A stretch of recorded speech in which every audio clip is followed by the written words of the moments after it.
তিনটে পরোটা এটা এমনি দিয়ে দিলাম, হবেই না।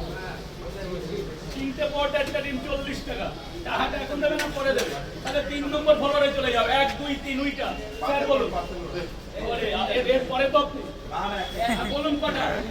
তিনটে পার্সেল। মারাত্মক মারাত্মক এক জায়গায় বিজনেস, তিনটে পরোটায় হয়ে যাবে। এন্টারটেনমেন্ট করে বিজনেস করে। যখন পরোটা কিনতে আসবে না তখন সবাই ভিডিও করবো, তাহলে একটা করে ফ্রি পাবো। এটা আমার আন্তরিকতা, এটাই জন্য ব্যবসার মধ্যে দিয়ে চিরজীবন রেখে দিতে পারে। একটা পরোটা দিচ্ছি না, দিচ্ছি খুব বড় ভালোবাসা। দিন শেষে হয়তো আমার 200 টাকা লাভ যায়, কিন্তু এই অপুরন্ত ভালোবাসা দিয়ে কোথায় রাখবো? আমার বাড়ি গাড়ির লোক নেই, আমার বাড়ি গাড়ি